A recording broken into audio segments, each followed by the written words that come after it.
Hello and welcome. What if I told you that you could find any pattern inside a massive text and do it in a time that only depends on the pattern's length, no matter how huge the text is? Sounds kind of like science fiction, right?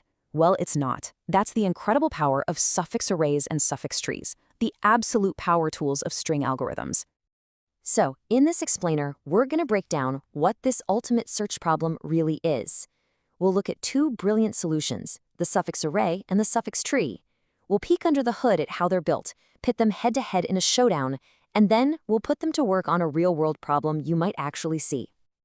Okay, let's dive right in. The core challenge we're tackling today is one of the most fundamental problems in computer science, finding that one specific piece of text, a needle, inside a ridiculously large digital haystack.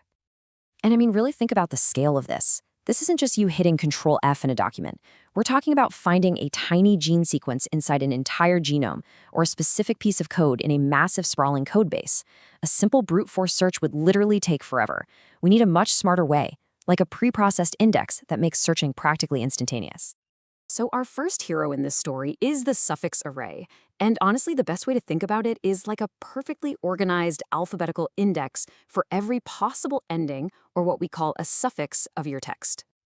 You know, abstract ideas are always easier when you can see them in action.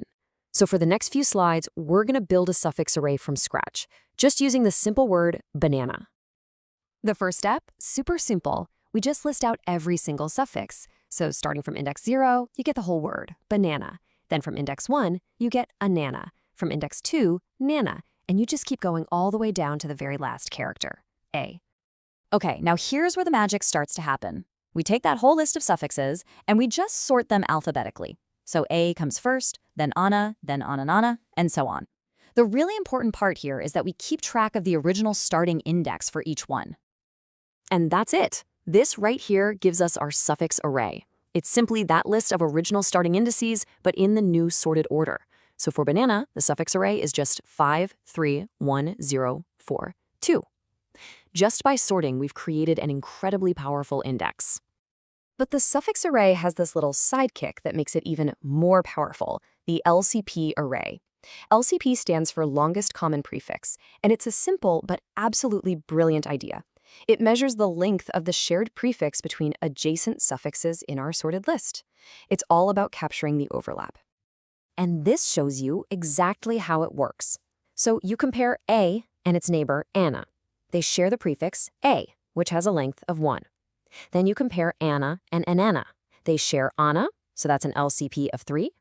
And Anna and Banana, they share nothing at the start, so their LCP is 0. Trust me, this little array is the secret key to solving some seriously complex problems, and doing it fast. All right, let's switch gears to our second solution. If the suffix array is like a sorted index, then the suffix tree is more like a compressed visual roadmap of all those same suffixes. So what is it exactly? Well, it's a special kind of tree called a compressed tree. Instead of spelling out every single suffix, one character at a time, it's really smart and merges any prefixes that are the same. Every single path from the top, the root, all the way down to a leaf spells out one of our unique suffixes. So what makes it so efficient? Well, 3 main things. First, the edges connecting nodes can represent whole chunks of text, not just one letter. Second, any path that doesn't branch off gets squeezed down into a single edge. And third, and this is a critical detail, we have to add a special unique character like a $sign to the very end of our string. This makes sure every single suffix has its own unique leaf node. So you might be wondering, okay, how in the world are these complex things actually created? We're not going to get bogged down in code, but let's take a quick peek at the big ideas behind how they're constructed. So for suffix arrays, a really common way to build them is called prefix doubling. You basically sort the suffixes in rounds. First based on their first character, then their first 2, then the first 4, and you keep doubling the length until everything is in perfect order. For suffix trees, the big star of the show is Ukkonoen's algorithm. It's this amazing online algorithm that actually builds the tree one character at a time, efficiently updating the whole structure as it goes. Okay, so now we have these 2 incredibly powerful data structures, but which one is the right tool for your job? Let's put them head to head and see. This slide really breaks down the trade-offs. When it comes to space, the suffix array is the clear winner. It is incredibly memory-friendly. Suffix trees are also technically linear space, O of n, but they have these big hidden constant factors, which means in the real world they take up a lot more memory. For build time, both have advanced algorithms that run in linear, O of n time. But now for the search. Looking for a pattern of length m, the suffix tree is just ridiculously fast at O of m time. The suffix array uses binary search, which is still super fast, but it's a little bit slower at O of m log n time. So the bottom line is this. It's pretty simple. If memory is your biggest concern, the suffix array is your best friend, hands down. But if you need the absolute fastest search speed you can get, and you can afford the memory, the suffix tree is definitely the way to go. All right, theory is great, but let's see how all this actually helps us solve real problems. We're going to tackle a challenge that comes up all the time in technical interviews. And I'm really not kidding when I say frequent. Knowing how to use a suffix array, along with its LCP array, is a high-impact skill that can make a huge difference if you're preparing for coding interviews.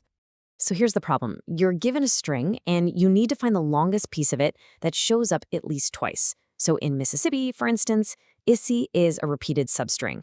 But how can we find the longest one efficiently? Well, with our new tools, this tricky problem becomes incredibly simple.